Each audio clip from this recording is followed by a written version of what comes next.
Ce podcast vous est présenté par l'Olivier Assurance. Depuis 15 ans, l'Olivier Assurance a à cœur de vous offrir des prix bas et accessibles, vous permettant d'économiser en moyenne 263 € par an sur votre assurance auto. 100% digitale, simple et transparente, l'Olivier Assurance propose des produits pour l'auto et l'habitation avec une mission claire, vous garantir une assurance au meilleur prix sans transiger sur la qualité de service. Les conseillers sont basés dans le nord de la France, près de Lille, et ils sont là pour vous accompagner au quotidien.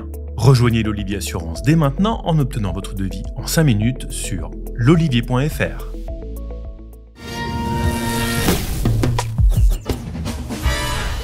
Bonjour et bienvenue dans un nouvel épisode hors série d'Electrochoc, le podcast d'Automobile Propre qui fait de temps en temps un break avec l'actualité de la voiture électrifiée pour une interview de personnes remarquables. Et c'est aujourd'hui François Clerc qui nous fait la gentillesse d'accepter notre invitation à simplement discuter. Est-ce qu'on a vraiment besoin de le présenter ? J'en suis pas certain, mais François tient la chaîne YouTube Garage, Bagnole et Rock'n'Roll qui vient de dépasser les 750 000 abonnés, c'est pas rien. François, c'est le mécanicien amateur et fier de l'être, un genre de voisin marrant qui vous montre comment réaliser certaines opérations sur des véhicules divers et variés et qui présente aussi ses projets personnels avec ses succès et parfois ses échecs. Alors je sais ce que vous allez vous dire, chef, on voit pas le rapport avec Automobile Propre, il n'y a que la guitare qui est électrique sur cette chaîne YouTube. Et pourtant, entre la réflexion d'une Ford Mustang de 1988 et le traitement de la rouille d'un Sangyong Rodius, François roule au quotidien en voiture électrique. Mais est-ce qu'on ne peut pas voir quelque chose d'écologique dans le fait de prolonger la vie d'une voiture que l'on a déjà ? Question philosophique. Alors François, on va commencer par le commencement, s'il te plaît. C'est quoi la vie de François avant ce fameux jour du 1er septembre 2016, jour de la publication de ta première vidéo? Eh bien Pierre, d'abord, merci beaucoup pour ton invitation. C'est vraiment un plaisir pour moi de participer à ce podcast. Ça commence très très bien. Et voilà, vraiment merci de m'avoir invité. Donc oui, alors qu'est-ce qui précédait le début de ma chaîne en termes mécaniques? Ça a commencé avec la Ford Mustang, justement. En 2011, je l'ai acheté et devine pourquoi. C'était pour faire un projet rétrofit avec. Je voulais, en 2011, la transformer en voiture électrique. Et cette Mustang, comme tu as dit, elle est de 1988. C'est la période où les Mustangs étaient mal aimés. C'est ce design typique des années 80, ça ressemble à une Ford Sierra européenne.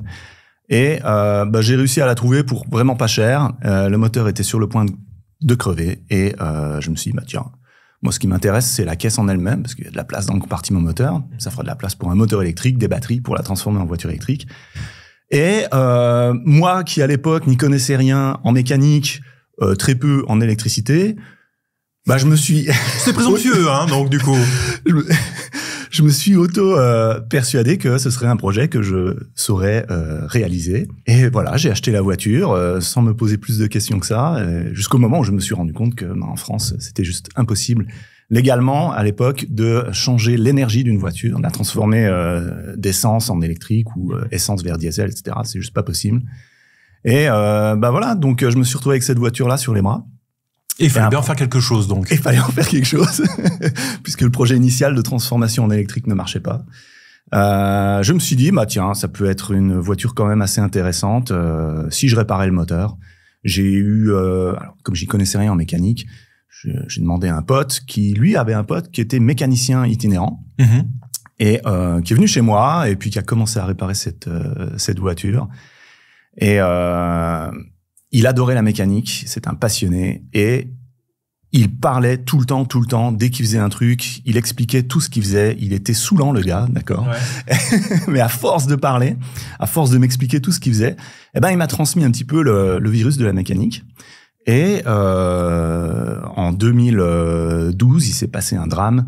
La voiture était quasiment finie, le moteur avait été refait au niveau courroie de distribution, on avait même fait refaire le joint de culasse. Il y avait encore un petit problème d'allumage. Et malheureusement, 2012, le pote de mon pote, donc Fab, meurt dans un accident de moto. Et c'était un drame terrible. Je te passe les détails.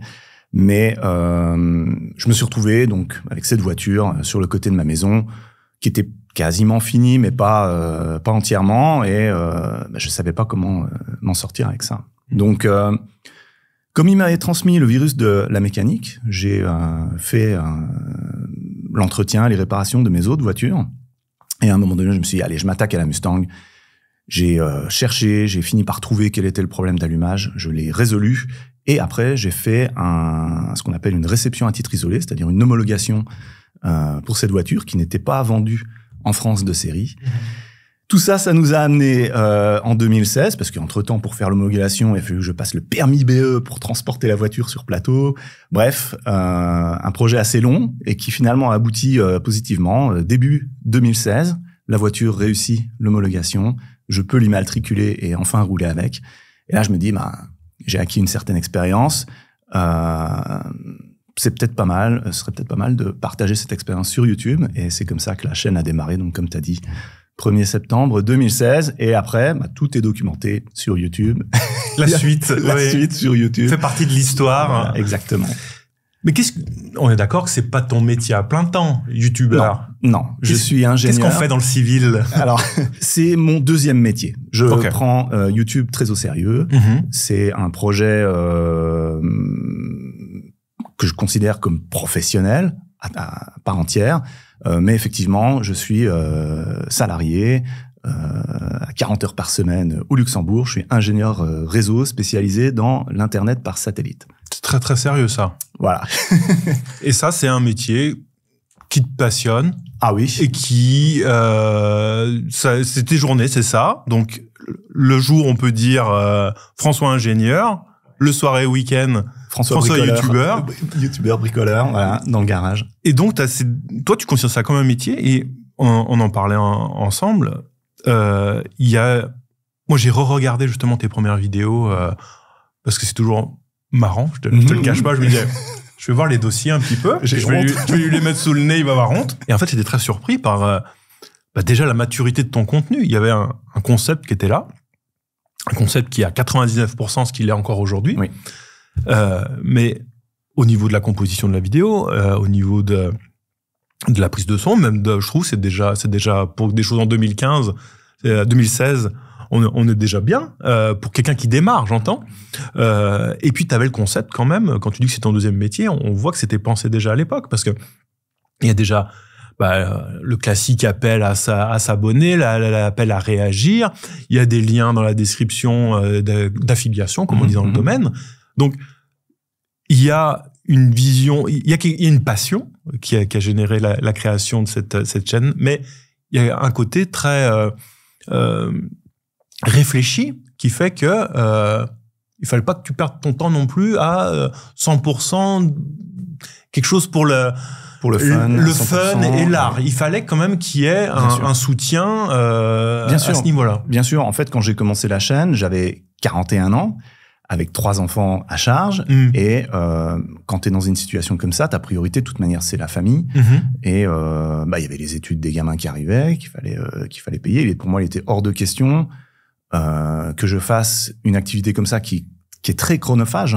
Produire des vidéos YouTube, ça prend beaucoup de temps, sans qu'il y ait une sorte de retour et qu'il y ait au moins un équilibre financier entre ce que j'investis et ce que je récupère de l'autre côté. Ça s'est fait comme ça, sur un concept qui, je pense, est encore valide aujourd'hui, qui est de montrer tout ce qu'on peut faire comme entretien et réparation sur ses propres voitures chez soi, à domicile, sans avoir fait des études spécifiques en mécanique. Et j'essaye de montrer ça au travers de mes vidéos que on peut réaliser beaucoup de choses simplement avec des outils simples et chez soi. Maintenant, sur le côté composition, habillage de la chaîne, etc. Oui, j'avais bien réfléchi au concept avant. J'ai fait le logo qui est toujours le même. J'avais déjà le générique qui est un marqueur de l'identité vraiment de la chaîne. Et d'ailleurs, au début, j'avais recruté mes gamins pour chanter sur le générique. Déjà à l'époque. Allez. Et même, on s'était même filmé en train de jouer dans le garage sur les premières saisons. Rémi à la batterie, etc. Là, c'est loin tout ça. Tu dis que c'est chronophage. Alors oui, c'est chronophage. Moi, j'ai 2-3 notions de vidéo et je sais à quel point ça peut prendre du temps. Comment on peut arriver à, justement, maintenant, on a un métier, tu dis 40 heures par semaine, on a ce deuxième métier, on a une vie de famille. Comment on arrive à faire tout ça sans que quelque chose prenne, tu vois, le pas sur l'autre, et que tout se bouffe pas, et il faut avoir... Il y a une rigueur, il y a un calendrier très précis, comment on arrive à faire fonctionner ça? Déjà, il y a une organisation. Il faut avoir un format de vidéo qui soit rapide à mettre en place, à tourner. Regarde ici, on est dans un super studio, mais il y a tout un setup de lumière à faire, de micros à mettre en place. Moi, j'ai organisé mon garage pour que le samedi matin, je descends, j'allume les lumières et je peux mettre ma caméra, appuyer sur Rec et c'est parti en 5 minutes top chrono. Je suis déjà en train de tourner la vidéo YouTube. Ouais. Donc il y a ce côté organisationnel, optimisé à fond. Ouais. Maintenant, j'ai aussi, comme la chaîne a bien progressé, j'ai engagé un monteur qui m'aide à faire le montage des vidéos. Il fait 80% du montage. Moi, je fais juste les 20% restants, le polish. J'ai aussi un gars qui me fait les miniatures. Donc il y a une petite équipe maintenant qui fait tout ça, ce qui me permet de gagner du temps. Donc ça, c'est le premier volet au niveau organisationnel. Le deuxième volet, là, il est plus sur le contenu qu'on veut faire. Il faut surtout faire attention à ne pas succomber à cette tentation, cette surenchère qu'il y a sur YouTube du toujours plus, toujours plus spectaculaire, toujours plus risqué, toujours plus des vidéos incroyables. 1000 chevaux dans la Mustang, par exemple, 400 km/h dans la Mustang, ou vas-y que je te loue des pistes d'avion pour faire des vidéos super spectaculaires avec des gros concepts, etc. Ça demande énormément d'organisation, énormément de travail autour. Si j'avais orienté la chaîne dans cette direction-là, jamais j'aurais pu continuer mon travail d'ingénieur à côté. Il aurait fallu que je passe à plein temps sur YouTube. Donc je pense que j'ai réussi à mettre en place un équilibre qui me permet de garder les deux actifs et pour l'instant, ça me plaît comme ça, quoi. Mais j'imagine que ça demande quand même des concessions, en fait, sur... tu vas pas louer ta piste d'aviation, mais peut-être que, sachant que c'est YouTube, pousse un peu à ce contenu, et peut-être que c'est aussi ce qui est plus cliquant. Oui. Il y a un moment où tu t'es dit... Alors, je fais pas ça parce que j'ai pas le temps, mais il y a aussi dire, si je fais pas ça, ma communauté va peut-être moins grandir. Exactement. Mais c'est pas si grave au final. Voilà. Ça dépend des objectifs qu'on se fixe. Et moi, l'objectif de la chaîne, ça a toujours été d'aider les gens à s'en sortir avec leur voiture, de la manière la plus simple, à domicile. Donc, pareil, je vois des collègues dans le domaine de la mécanique automobile, qui assez rapidement prennent un grand local, installent des équipements professionnels, et vas-y que je te monte un pont 2 colonnes pour travailler sur les voitures, etc. C'est super pour eux, ils réalisent leur rêve de pouvoir réaliser des projets fous, etc. Moi, voilà, je me suis vraiment cadré dans le contenu, à rester sur quelque chose de simple. Et j'ai pas de pont de colonne dans mon garage, j'ai pas de toute manière la hauteur de plafond qui permettrait d'installer ce genre d'équipement. Je travaille au sol, cric, chandelle, j'ai un petit pont hydraulique éventuellement, des petites rampes hydrauliques, ça monte à 50 cm. Et voilà, et déjà rien qu'avec ça, on peut déjà faire énormément de choses, hein. J'ai sorti des boîtes de vitesse, j'ai fait quasiment tout ce qu'on peut faire sur une voiture, sortir des moteurs avec la grue, etc. Donc, et ça respecte aussi le concept de la chaîne elle-même, qui est de, vous êtes chez vous, vous pouvez faire ce que je fais. Exactement. Avec votre matos, dans votre garage mal éclairé, sous 4 chandelles, et avec en ayant un travail à côté aussi. Oui. Et en ayant un travail à côté. Donc ça permet aux gens de s'identifier à moi, et comme ça, ils se disent, si lui, il y arrive, il n'y a pas de raison que moi, j'y arrive pas. Et forcément, si tu changeais ton concept, allant vers les explosions, le plus rapide, tu perdrais ces gens-là, qui sont le cœur de ta communauté. Exactement.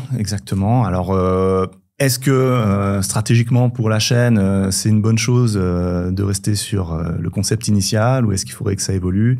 J'en sais rien, mais pour l'instant, je fais ce qui me plaît. Et puis, moi, la performance, entre guillemets, les scores, des vues, etc. que fait la chaîne, ça me plaît comme ça, et je suis très bien comme ça. On va en venir à la raison principale. Tout ça, on va pas se mentir, tout ça, c'est des excuses pour moi, parce que j'aime bien parler avec des gens. Donc, mais on est sur Automobile Propre, donc il faut parler un petit peu d'automobile propre. Bah ouais. Et c'est ça aussi qui fait l'identité particulière de ta chaîne et qui fait que moi, je suis abonné de longue date, c'est que sur Internet, l'un des gros problèmes d'Internet, c'est que il faut adorer quelque chose, et adorer quelque chose entraîne forcément détester autre chose. Ouais.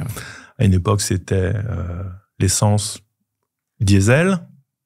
Forcément, on rejette l'un, on adore l'autre. BMW, Audi, enfin, il y a tout un tas d'herbies, j'ai envie de dire, où une sorte de vase communicant. Forcément, t'aimes quelque chose, faut que tu détestes autre chose. Ouais, il faut choisir son camp. Faut choisir son camp et rejeter à 100%. Il y a pas de notion, il y a pas de zone grise. Pas de nuance. Et sur ta chaîne, eh ben, au milieu du coup de tes réflexions de Mustang très très thermique, on est d'accord. Ah hein. oui. Eh bien, on trouve une Tesla Model 3 qui t'accompagne au quotidien. Alors, quand on entend l'histoire de ta chaîne, on voit que ça aussi, c'est dans l'ADN. C'est-à-dire qu'à la base, la motivation, c'était on voulait une Mustang et on voulait un rétrofit électrique. Donc, on voit déjà qu'il y avait la réunion de deux choses.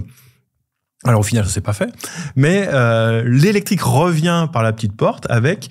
Alors, attends, j'ai noté la date...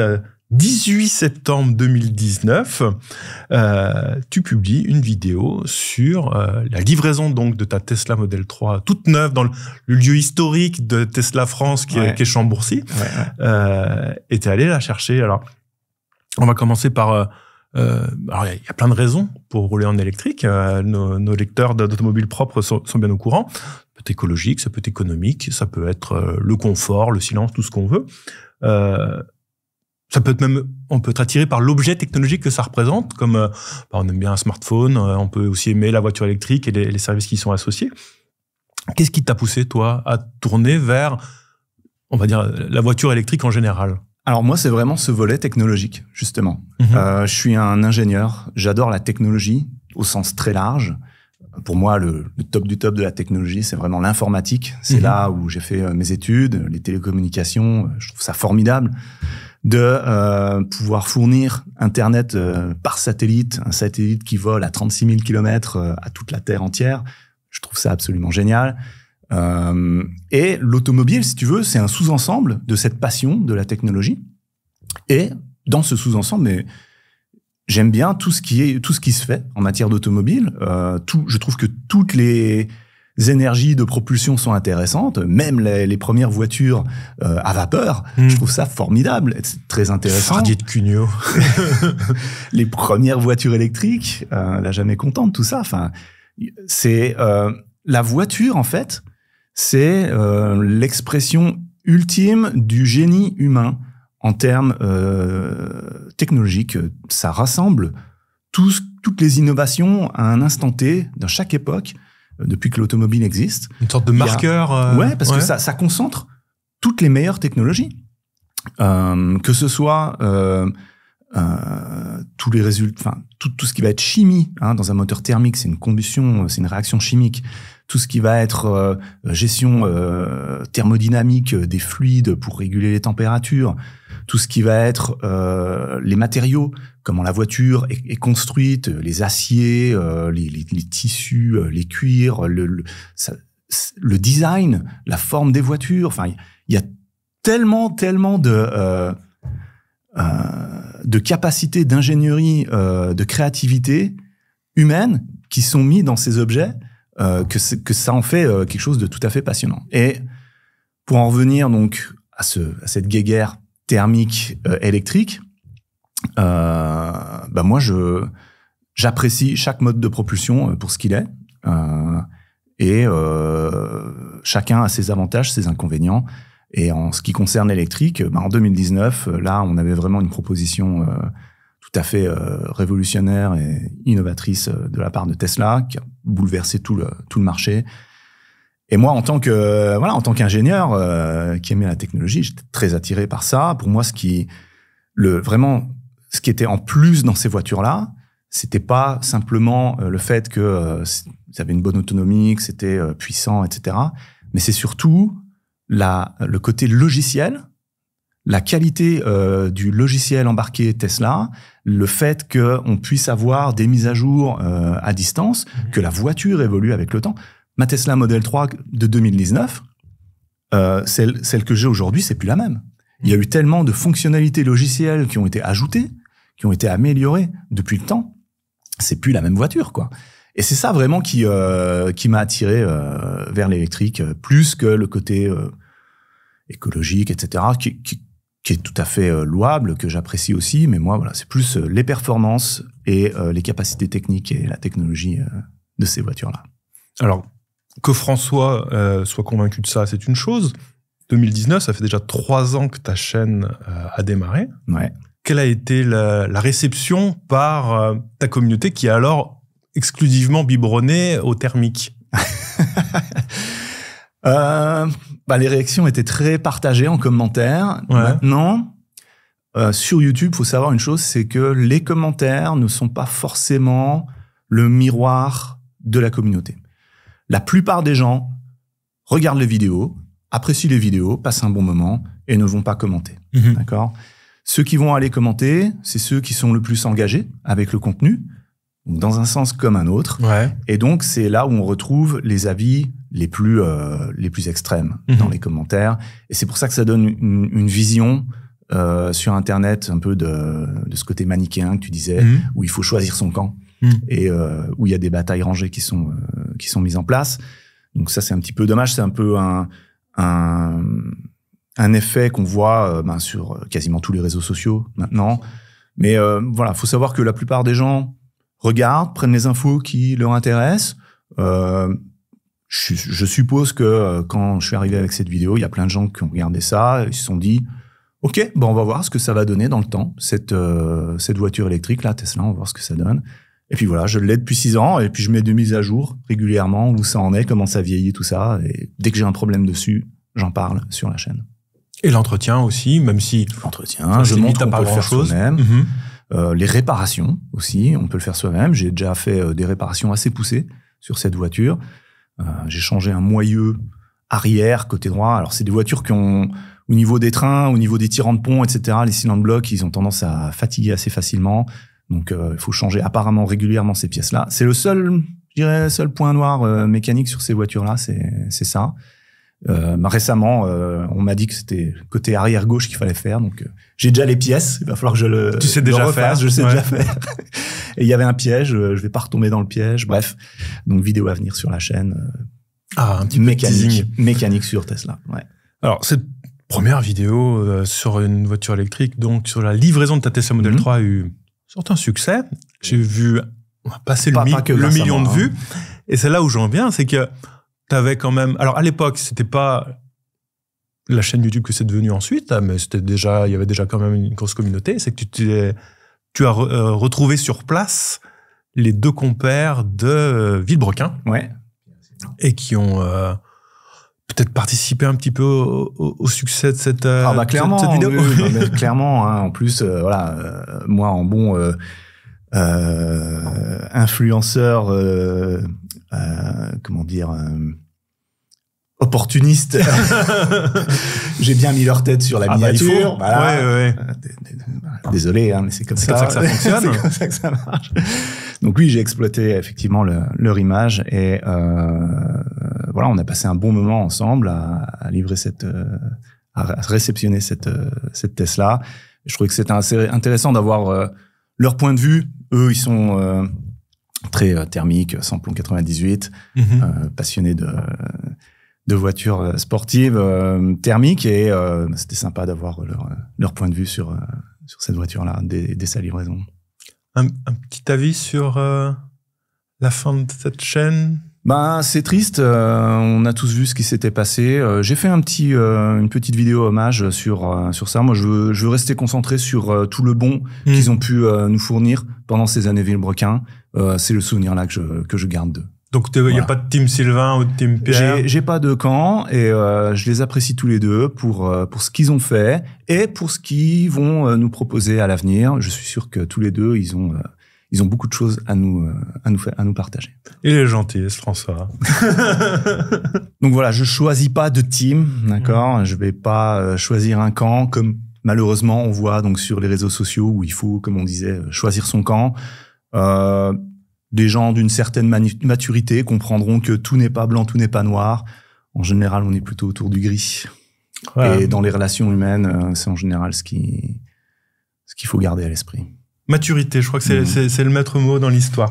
Alors, on va revenir un petit peu sur ton statut de propriétaire de Tesla Model 3 et donc de YouTuber. T'en as fait quand même quelques-unes, des vidéos sur ta Tesla, donc depuis 2019. J'en ai compté 21 précisément dans la playlist associée. Est-ce que c'est Alors, on parlait de la première vidéo un petit peu qui a peut-être été une surprise pour la communauté que tu avais jusque-là.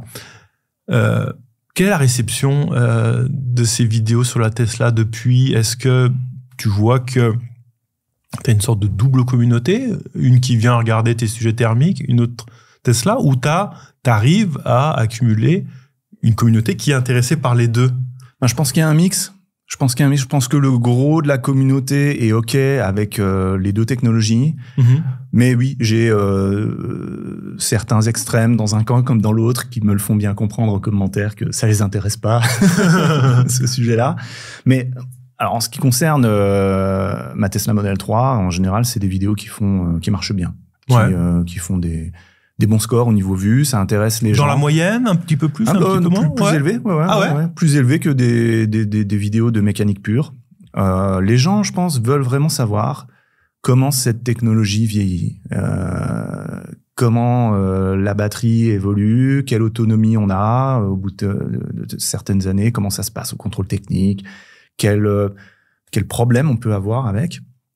Et voilà, comme je donne tout, ça fait plus d'une vingtaine de vidéos, tous mes petits soucis, je les raconte, et je pense que ça fait de l'intérêt. Et justement, la dernière vidéo en date, qui a été publiée d'ailleurs il y a quelques jours. Comment on fait le lien ici? C'est ça? Comme ça qu'on fait? Il y a en haut à droite et en bas dans la description. Et en bas dans la description, on mettra tous les liens. Merci François. 6 ans.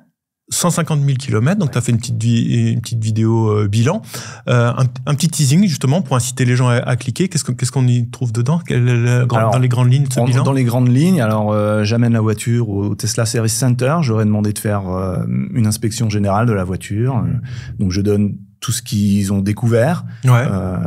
Aussi le prix que ça coûte, tout ça. Et puis, après, je fais un test de State of Health, donc nouvelle fonction qui a été ajoutée récemment dans les Tesla, où là la voiture va décharger quasiment à 0% la batterie, la recharger à 100% et mesure vraiment quelle énergie peut stocker la batterie. Compare ça au stock d'énergie initial et puis ça te donne le pourcentage restant. Pourcentage que je ne vais pas divulguer. Il faudra cliquer et regarder. On voit là, il y a une stratégie.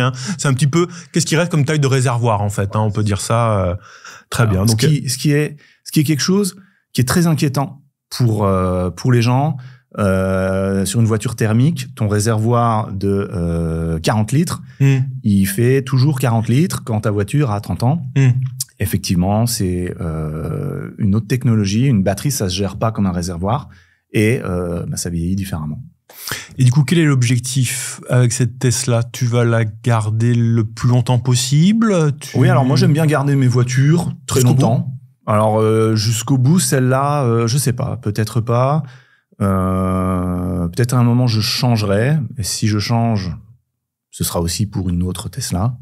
Il y a pas de souci là-dessus. Et non, pour l'instant, j'en suis satisfait.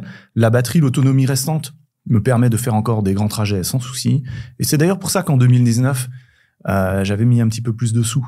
Pour acheter cette voiture, j'avais pris celle vraiment, la long range, qui proposait le plus d'autonomie, parce que je savais déjà, tout le monde savait que oui, effectivement, une batterie se dégrade avec le temps, tu perds en capacité. Et donc, je voulais être en mesure, 5, 6, 10 ans après, de pouvoir encore faire des grands trajets avec. Et ce qui est le cas aujourd'hui. D'ailleurs, Tu vois, je suis venu de chez moi jusqu'ici, sur une seule traite, sur une seule charge. Je suis parti chez moi, j'étais à 98%. Je suis arrivé ici à 30%. Et si je m'étais pas perdu, je serais arrivé à 31%. Et tu as trouvé un chargeur à destination. En donc plus, la charge n'est pas un problème. Exactement. Et pendant qu'on parle, c'est en train de faire le plein. Et je vais pouvoir rentrer chez moi d'une traite. Et je n'aurai pas perdu 5 minutes à aller à une pompe faire le plein. Exactement. C'est juste, clac, et c'est terminé. C'est 5 secondes. Une belle démonstration. Alors, par contre, moi, je vois un petit conflit potentiel entre le contenu que tu proposes sur ta Tesla par rapport à ton contenu habituel. C'est que là, tu as quand même une voiture qui est toujours sous garantie. Oui, pour la partie batterie et moteur, encore 2 ans. Oui. Et ça, il n'y a pas de conflit possible pour les interventions que tu as pu faire potentiellement? Peut-être, mais je ne suis pas au courant. Est-ce qu'on garde ça dans la vidéo ou pas? Tout est disponible sur YouTube, donc mes erreurs sont là. Elles sont là à la vue de tous. Tu as dit, je l'ai entendu précisément, que si tu devais la changer, ce serait pour une autre Tesla. Ouais. Est-ce pour toi, c'était Tesla, la voiture électrique, c'est Tesla? Oui, alors je suis pas comment dire, un aficionados de marque.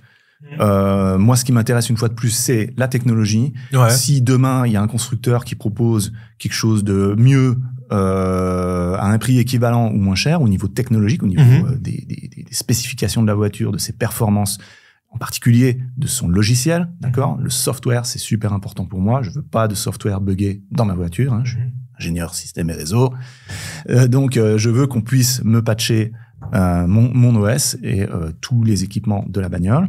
Et pour l'instant, il y a que Tesla qui propose ça. Okay.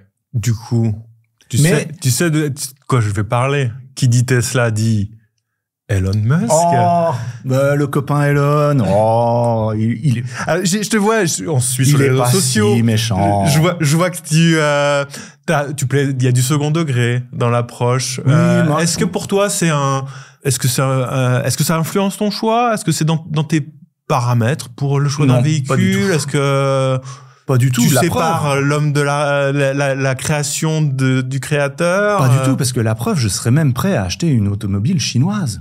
Tu te rends compte, hein? L'extrémité. Parlons du régime politique chinois. Oui. Non, mais tu vois ce que je veux dire. Tout à fait. À un moment donné, nous là, en tant que consommateurs, on nous propose des objets, et ben on prend celui qui est le meilleur pour nous, pour nos besoins, quoi. Hein. Si maintenant, faut vraiment en plus mettre dans l'équation encore d'autres paramètres, pour moi non, ça rentre pas en jeu. Et puis je pense quand même, on le verra, l'histoire montrera que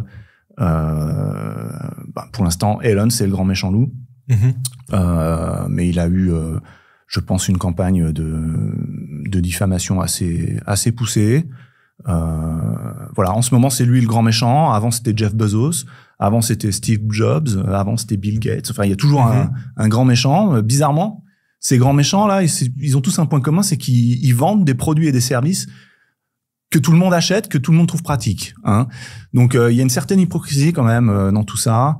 Les chiffres de vente montrent que même après ce creux là qu'il y a eu avec toute cette histoire avec Donald Trump, les élections, etc., son engagement en politique, je crois que le modèle Y il est revenu quand même pas mal au niveau des ventes, la nouvelle version. C'est un petit peu, voilà, les derniers chiffres sont tout à fait positifs. Faut voir mondial, un petit peu sur voilà, faut voir, on verra sur l'année, on va dire. Voilà. Une fois que le modèle. Parce que pour l'instant, on a toujours cette le modèle Y vraiment d'entrée de gamme propulsion, ce qui va faire le gros des chiffres, vient à peine d'être lancé. On a déjà de beaux, il y a une belle trajectoire, mais c'est les livraisons des commandes pour la fin juin. Je pense qu'il faut voir, on va voir dans les mois qui viennent, mais il y a une tendance qui est là. Voilà, c'est un petit point. Après, je sais pas quand est-ce qu'il va être diffusé cet épisode.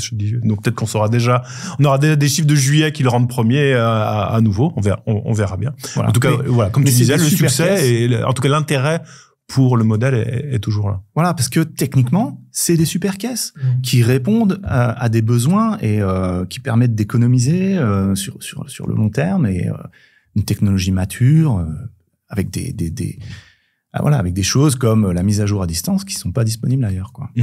Et voilà, pour en terminer sur le sujet Elon, à ma connaissance, le gars, il a tué personne, il a pas déporté des millions de gens dans des goulags, il a pas fait de génocide, à ma connaissance. Hein. Donc, pas de génocide à ma connaissance. Peut-être que j'ai pas eu toutes les infos, mais voilà, je pense que il a eu un traitement un petit peu disproportionné par rapport à la réalité. Et justement, tu as ce recul, toi, en ayant commencé à diffuser du contenu sur ta Tesla en 2016, à une époque où Elon Musk était vu comme, à l'époque, de génie visionnaire. C'était... Alors, tu sais, il y a plein de gens maintenant qui foutent les autocollants derrière leur Tesla. J'ai acheté ça avant de découvrir qu'Elon était dingue. Oui. Moi, en 2016... Je savais déjà qu'il était fracassé, voilà. Le mec.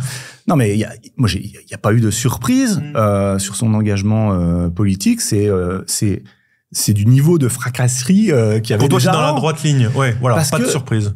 Mais pourquoi ? Mais parce que pour créer des produits aussi révolutionnaires que ça, il te faut un mec frappadingue à la tête de l'entreprise. Tu peux pas juste avoir un gestionnaire d'entreprise qui va te produire des produits innovants comme ça, que ce soit aussi bien dans le domaine spatial avec les fusées qu'il a développées, dans l'automobile, avec tout ce qu'il fait avec l'entreprise Neuralink, etc. Il faut être un peu fou dans sa tête pour se lancer dans des objectifs comme ça de fou, faire atterrir une fusée, révolutionner le marché automobile. Qui sait ce qui va sortir bientôt. D'ailleurs, on voit que Tesla a déjà pris des changements radicaux de direction. C'est plus seulement un constructeur. Maintenant, ça va être les taxis autonomes. Et demain, ça va être les robots humanoïdes. Bientôt, on aura le robot Optimus qui sera là pour nous aider. Pour t'interviewer. Voilà. Non, je pense pas. Ça se passera toujours d'humain à humain. Mais voilà, il te faut un mec un peu fou qui te sort des trucs comme ça. C'est ce qui était Steve Jobs, par exemple, à la tête d'Apple. Et du coup, est-ce que tu le vois dans les... comme tu as commencé à publier des vidéos sur ta Tesla en 2016, il y a quand même eu un changement, en tout cas, il y a un virage qui a été fait au niveau de l'opinion vis-à-vis d'Elon Musk. Ouais. Toi, tu continues de produire ton contenu sur ta Tesla Model 3. Est-ce que tu as vu l'arrivée de commentaires qui te reprochaient ce choix? Ah ouais. Ah ouais, il y a une vague. Je te dis ça parce que ça en connaissant la réponse, parce qu'on le voit clairement nous aussi sur Automobile Propre. Toi, t'as vu, voilà. Des gens qui me disent, je me désabonne, je quitte la chaîne, etc. C'est comme ça. Bah oui, je vais pas forcer les gens. Oui. Dans toutes mes vidéos, j'accueille tout le monde. Je dis toujours bienvenue à tous. Je retiens personne non plus. Oh, voilà. C'est un excellent résumé, dis donc. Est-ce que, là, je pense on a parlé de Tesla, on a parlé d'Elon Musk, on peut parler d'autres choses maintenant. Est-ce que alors, on a vu que t'étais intéressé à la base par le rétrofit. D'ailleurs, on a parlé rétrofit. Elle en est où la Voltavia? Justement. Elle en est où la Voltavia? Elle a besoin d'un petit peu de travail pour réparer certaines choses qui ont moins bien marché après cette fameuse finale. Il fait quelques petites réparations, mais rien de... Alors, pour ceux qui ne savent pas, la Voltavia, je fais l'introduction. Vas-y. La Voltavia, c'était le super projet que Pierre a mené, un rétrofit d'une Skoda Octavia des années 60, c'est ça? Tout à fait, 69. 69, très belle année. Et le projet a été réussi, la voiture a roulé, on a roulé ensemble. Et tu avais une implication, il faut bien le dire, où tu faisais partie du jury qui a déterminé que les deux projets étaient à égalité. Bon. Est-ce qu'on va débattre là-dessus? Est-ce qu'il y avait une pression? J'ai envie de dire que oui, parce qu'il y avait un projet qui était nettement supérieur à l'autre. Non. Là, c'était pas possible pour nous de faire un perdant. Voilà. Donc, on a fait 2 gagnants. Soit. Soyons d'accord pour ne pas être d'accord. Est-ce que, alors, bon, on sait que entre 2011 et aujourd'hui, la facilité pour homologuer un projet rétrofit c'est pas plus facile aujourd'hui qu'à l'époque. Il y a des petites possibilités, mais c'est en tout cas encore pas à la portée d'un amateur, on va dire. Il y a des boîtes qui déjà ont difficulté à le faire. Est-ce que tu as des projets liés à l'électrique et qui ne comprennent pas ta Tesla? Alors, des projets. Est-ce que j'ai un projet rétrofit? Rétrofit ou non? Ou tu as envie de faire d'autres choses avec l'électrique? Électrique dans ton contenu? Alors, Pour l'instant, ça reste effectivement cantonné à ma Tesla Model 3, son entretien, ses réparations. J'avais essayé de voir si j'aurais pas pu ressusciter ce projet initial de transformer la Mustang, c'était le projet de 2011, en voiture électrique, parce que faut savoir que c'est la Mustang mal aimée, en plus avec une motorisation pourrie, d'accord. C'est la mauvaise génération, le mauvais moteur. C'est le 4 cylindres de 88 chevaux qui n'en fait plus que 84. Le Lima, c'est ça, hein? Le fameux Lima. Lima, la ville d'Ohio. C'est là où il était construit. Et voilà, il y a rien d'excitant dans une Mustang avec un moteur 4 cylindres. Donc, pourquoi pas la transformer en voiture électrique. Mais si j'ai bien compris, le rétrofit est autorisé en France sous certaines conditions, en particulier une qui est que la puissance du moteur électrique ne doit pas excéder la puissance du moteur d'origine. C'est ça, à quelques pourcents près. Donc, quel est l'intérêt de remplacer un moteur thermique qui marche, parce que finalement on l'a réparé, par un moteur électrique de même puissance? Pour moi, il y a aucun intérêt. Hein. Rappelle juste la puissance de ce fameux Lima. 84 chevaux, enfin 88 annoncés d'origine, 84 et 80. Alors faut se rendre compte, hein, c'est une voiture qui fait 1,4 tonne. Quand je suis sur l'autoroute, en bas d'une côte, je suis à 130. Là, en haut de la côte, je suis à 110, 100 quoi. Hein, c'est très très poussif. Donc c'est aucun intérêt. Il y a aucun intérêt de faire un rétrofit sur ces voitures-là. Donc non, pour l'instant, il n'y a pas de projet électrique autre que l'entretien de ma Tesla. C'est pas grave. Ouais. On va revenir un petit peu au sujet YouTube. Toi, tu produis du contenu, mais j'imagine que tu en regardes aussi. Ouais. Quelles sont tes influences? Qu'est-ce qui ont l'influence à l'époque où tu as lancé ta chaîne? Qu'est-ce que tu regardes aujourd'hui? Qu'est-ce qui t'intéresse? Qu'est-ce que tu regardes, toi? Alors, t'es pas obligé de dire automobile propre, mais je sais que ça fait partie évidemment de tes favoris. Mais bon.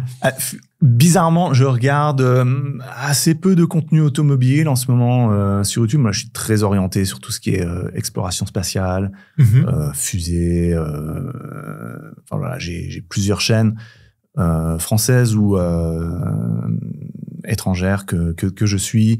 Tout ce développement du Starship par SpaceX, l'exploration de Mars, tout ça, ça m'intéresse énormément. Donc tu vois, c'est toujours guidé par la technologie, l'évolution. Ouais. Bien sûr, je regarde des chaînes automobiles. Dans les années 2010, en fait, pour ce projet rétrofit de la Mustang, déjà en 2009-2010, je regardais sur YouTube des vidéos d'Américains qui faisaient cette transformation de voitures thermiques en électrique. C'est comme ça que je me suis mis dans la tête que je le ferais, quoi. Que c'était possible, que ça avait l'air facile. Je me suis fait influencer. Et puis aussi, il y avait surtout une chaîne que j'adore et que je regarde encore aujourd'hui, c'est Mighty Car Mod, tu connais, les Australiens. Ouais. Et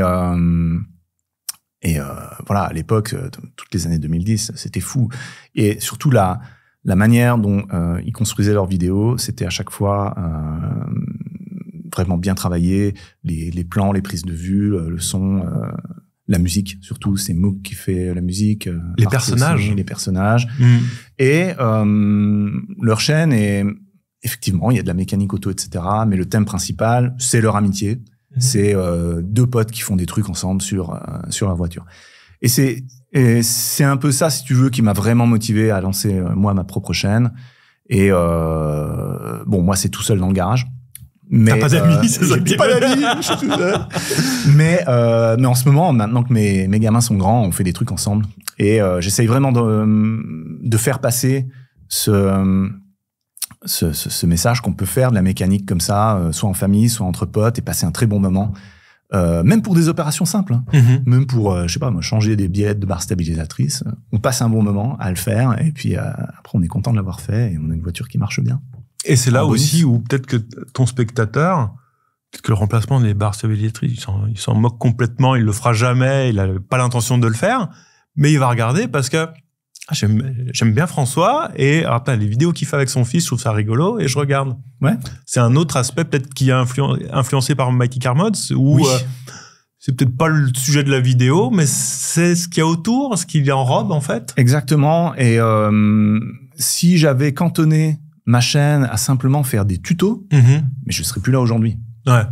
Là, 9 ans après, je continue parce que c'est d'abord cette expérience-là que je veux transmettre. Alors là, avec mon fils, mais aussi quand je suis tout seul, j'essaie de bien montrer la satisfaction qu'on a de réaliser des choses soi-même dans son garage avec ses mains.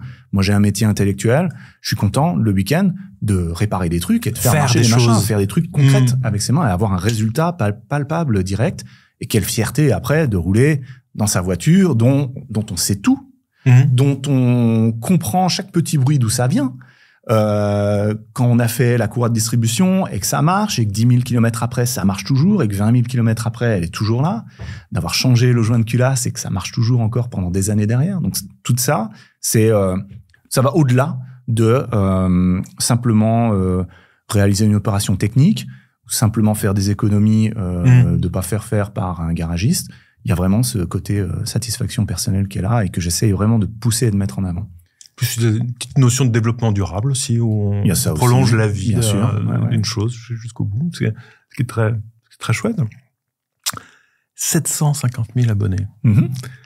Est-ce que des moments, tu essaies de visualiser un petit peu? C'est impossible. C'est impossible. Alors ça, c'est le compteur, d'accord? C'est comme sur une voiture, c'est le compteur kilométrique.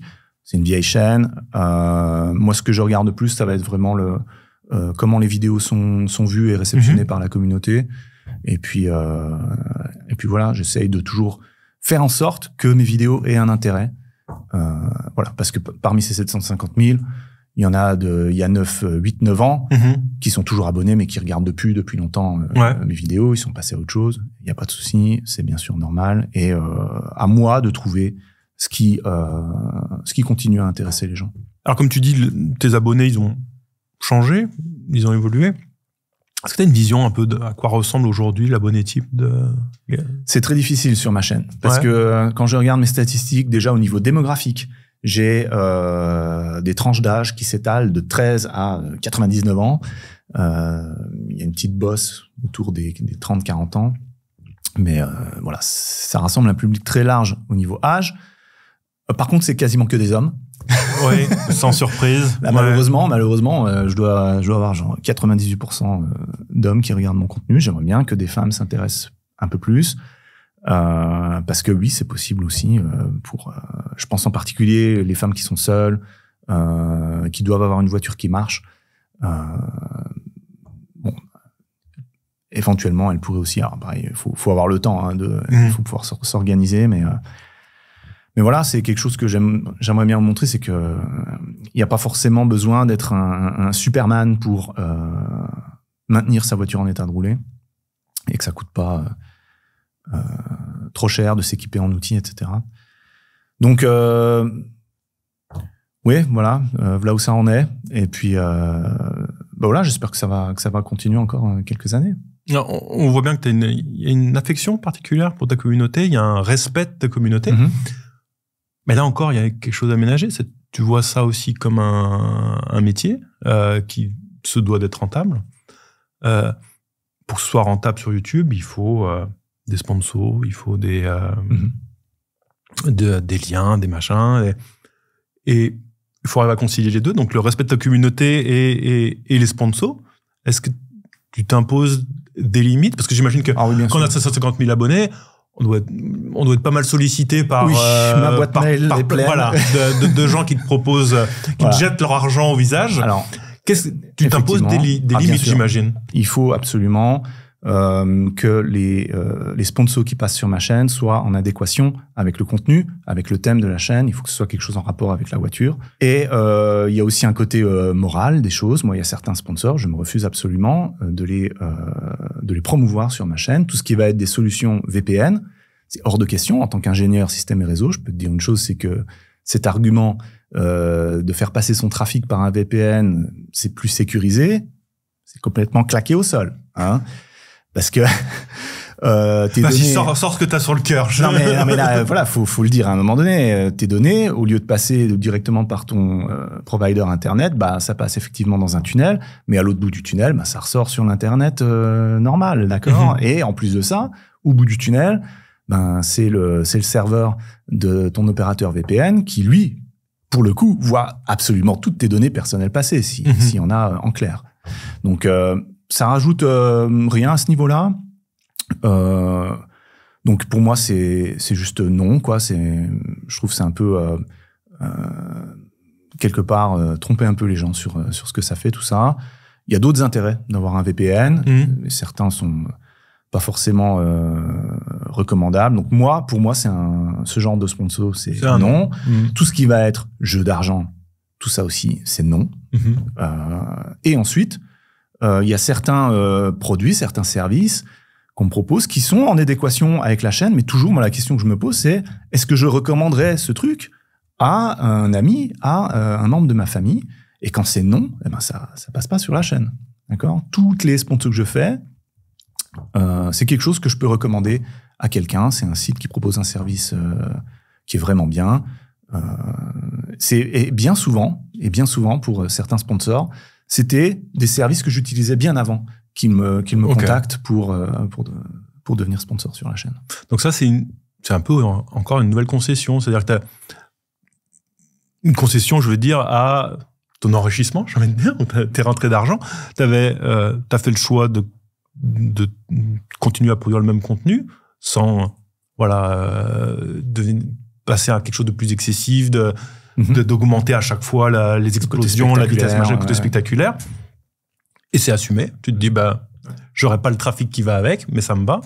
Et de la même façon, là, tu te dis, je pourrais avoir plus d'argent, mais non, il faut que... Et pour toi, ces deux notions, ça participe, malgré tout, peut-être une vision un peu plus à long terme, à la pérennité de ta chaîne. Exactement.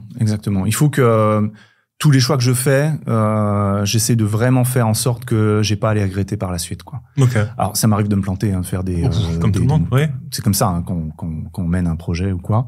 C'est normal. Mais voilà, j'essaie de faire attention à ça. Et aussi, il faut dire que j'ai quand même un petit avantage quelque part, c'est que c'est pas mon métier principal.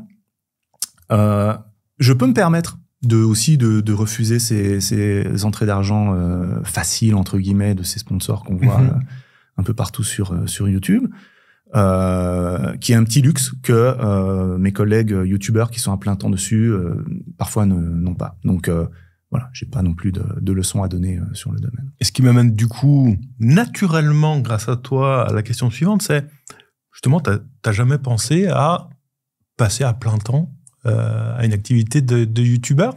Si, forcément, hein, quand on voit que ça marche, que la commu est là derrière, régulière et tout, oui.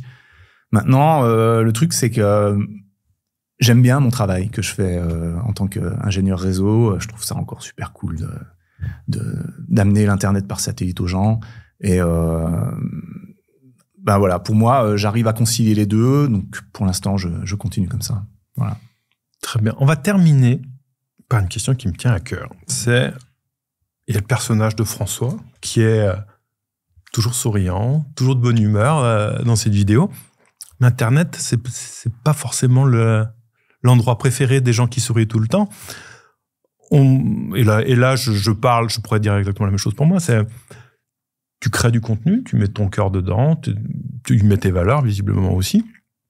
Et on sait que quelques secondes plus tard, après la mise en ligne d'un projet qui t'a pris des heures, des jours, et dans lequel tu t'es investi, t'auras tes abonnés fidèles qui vont tout de suite des pouces, c'est super, bravo François, vivement la prochaine.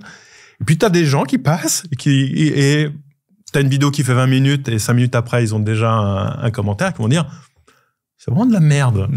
Alors ça arrive une fois, deux fois, mais au bout de...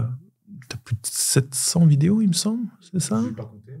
Mais... bientôt 10 ans sur YouTube. Comment il va, François, après tout ça? Est-ce qu'on arrive à supporter ça, à supporter ces critiques? C'est un métier, youtubeur. Et il y a des compétences à développer. Ouais. Et en particulier, au niveau de la gestion des commentaires, il faut absolument rapidement apprendre à lutter contre son biais naturel, qui est que notre cerveau est câblé pour se concentrer sur le petit point négatif qui va apparaître dans les commentaires. C'est-à-dire, tu peux avoir sous ta vidéo, tu vas avoir 100 commentaires, 99 qui vont te dire « C'est super, c'est génial la vidéo, j'ai passé un bon moment, merci », des gens reconnaissants qui expriment leur soutien et simplement le bon moment qu'ils ont passé à regarder ta vidéo. Puis tu en auras un qui va te dire, comme tu as dit que c'est de la merde, et ben ton cerveau va être focus, va être concentré sur ce truc. Et c'est injuste si tu vas passer du temps à aller débattre avec le gars-là, à défendre ta position, tu négliges les 99 qui t'ont soutenu. Tu vois ce que je veux dire? Donc moi, j'ai une politique depuis très longtemps que les commentaires négatifs qui n'apportent rien, parce qu'il peut y avoir des commentaires négatifs constructifs. Tout à fait. Et alors là, c'est intéressant d'engager des discussions pour progresser, etc., rectifier le tir quand il faut. Mais les commentaires vraiment insultants ou bêtes, stupides, ceux-là, je fais bien attention de surtout pas réagir. Et j'investis mon temps pour répondre aux commentaires, pour remercier les gens qui ont laissé un message positif de soutien. Et t'as toujours eu cette maîtrise-là? Alors non, au début, non, c'est un apprentissage. Au début, non, ça se fait pas tout seul. Hein. Et d'ailleurs, tu pourras retrouver sur ma chaîne si tu vas dans les dossiers du passé une des premières vidéos du format GB News que j'ai fait qui donne un petit peu des nouvelles de la chaîne, comment ce qui va arriver, etc. Une des premières, je réagissais justement sur mon premier hater. Parce que j'avais vu apparaître pour la première fois sous mes vidéos les premiers pouces en bas. Parce qu'au tout début de la chaîne, j'avais que des pouces vers le haut, portés par les gens. Ah oui, parce que le contenu à l'époque, en 2016, c'était rare ce genre de contenu sur YouTube, donc les gens étaient contents qu'il y ait une chaîne qui fasse comme ça de la mécanique en français. Il y avait très très peu de chaînes sur le sujet. Mais voilà, donc première fois où à chaque fois que je postais une vidéo, il y avait un pouce vers le bas, et puis j'ai réagi là-dessus. Je me suis dit, mais c'est pas possible qu'on puisse juste laisser un pouce vers le bas puis se barrer comme ça sans rien dire, tu vois, juste pour signifier que je sais pas, ça plaît pas ou quoi, mais sans le dire, tu vois. Mais ça me paraissait pas naturel, tu vois. Et donc j'ai réagi là-dessus et j'ai fait une vidéo. Peut-être que je regrette aujourd'hui. Mais voilà, toujours en ligne, j'irai la voir. Mais il y a un apprentissage comme ça à faire. Et voilà, YouTubeur, c'est un métier. Il faut. Il y a une distance. Mais ça permet de progresser. Et après, dans ces relations sociales aussi, d'avoir été exposé à tout ça, ça donne vachement plus d'aisance après dans les relations normales, humaines, ou même en ligne. Et du coup, tu as ce recul, j'ai envie de dire que on a presque le même âge, donc je peux le dire. Tu as ce recul de youtubeur un peu ancien, on peut dire maintenant, presque 10 ans, ça quand même. Sur YouTube, c'est bien. Et puis, tu as la maturité qui va avec ton âge. Et du coup, maintenant, quel conseil tu pourrais donner à aujourd'hui un youtubeur qui aimerait se lancer un jeune qui aimerait se lancer dans la vidéo d'automobile sur YouTube? Alors, déjà, premier conseil, c'est qu'il le fasse. Qu'il se lance et qu'il se prenne pas trop la tête sur le côté technique de comment produire la vidéo, etc. Aujourd'hui, on a des très bons outils qui permettent de faire ça. Un simple téléphone, un bon éclairage, faire attention au son. Au niveau technique, c'est bon.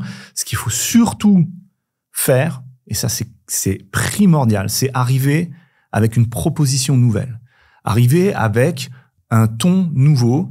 Ne pas reproduire, c'est ça que tu veux dire. Exactement. Il faut vraiment venir avec soit un concept, soit un contenu qui change, que les gens puissent se dire « Ah oui, ça c'est nouveau, c'est génial, je m'abonne ». C'est ça le seul conseil. C'est vraiment réfléchir à ce qu'on va produire, sous quel angle, sous quel ton. Un exemple très récent d'une réussite comme ça sur YouTube, c'est Farine de blé. Il est venu avec quelque chose qui était complètement nouveau, un nouveau ton, une nouvelle approche de faire les choses. Lui, c'est un peu, c'est l'inverse de moi. C'est-à-dire que moi, j'y connais pas grand-chose, j'essaye de faire les choses au mieux. Lui, il connaît et il fait les choses à la one again, tu vois. Mais en fait, ça marche et en fait, c'est bien fait. Tu vois ce que je veux dire? Et donc voilà, il est venu avec un nouveau concept, une nouvelle approche. Évidemment, ça marche, quoi. Je vois quand même, tu parles de Farine de blé, que je suis Honteusement, peut-être que j'allais dire. Oui, peut-être un petit peu, mais j'apprécie en tout cas beaucoup ce qu'il fait. Peut-être un petit point commun. Là, on retourne un petit peu en arrière, mais c'est pas grave, on fait ce qu'on veut. C'est qu'il montre ses échecs aussi. Ouais. Et toi, t'as pas peur de montrer tes échecs aussi. Et il y a une rupture un petit peu avec justement tout ce qui est réseaux sociaux, où il faut juste montrer sa réussite et on se retrouve avec des vidéos tutos où tout se passe bien du début à la fin. Et du coup, l'échec n'existe pas dans ces vidéos. Or, on sait que en mécanique, il y a toujours un moment, quelque chose pas forcément grave, mais on va être bloqué, une vis qui est réticente ou autre, une fuite ou quoi. Et ça, tu le montres, toi. Tu vas pas, c'est pas le moment où tu mets stop sur ta caméra, tu répares et tu reviens. Et pour toi, c'est important de montrer ça aussi. Exactement, c'est ce qui fait la valeur, l'intérêt d'une vidéo. Mm-hmm. C'est justement ça. C'est parce que quand je fais une opération, je vais rencontrer des problèmes. Et c'est important de les montrer, de montrer comment je me plante, si je me plante, pour que les gens qui font la même erreur, qui sont confrontés au même problème, puissent aussi avoir une idée de comment résoudre ce problème. Et je montre comment j'arrive à contourner les choses ou à trouver une solution pour m'en sortir. Et c'est ça qui donne vraiment l'intérêt à une vidéo. Si tu montres, comme tu dis dans un tuto, un tuto, c'est une recette de cuisine. Mm-hmm. Petit à petit, tu fais ça. Évidemment, tu arrives au deuxième step. Il y a un truc qui pète, comme tu as dit, hein, la mécanique c'est toujours comme ça. La rouille fait que les choses deviennent très très rapidement plus compliquées.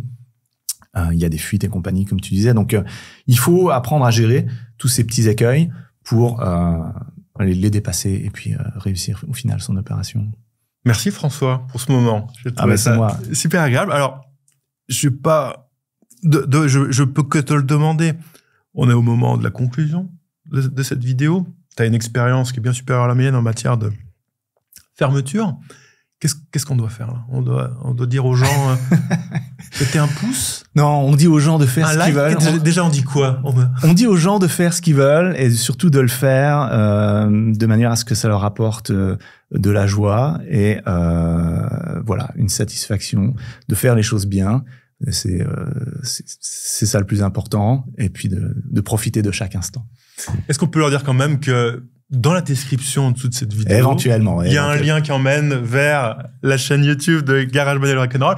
On va mettre aussi le lien vers la playlist qui concernera la Tesla Model 3. C'est cool, merci. Moi, j'aimerais vous dire quand même mettez un petit pouce.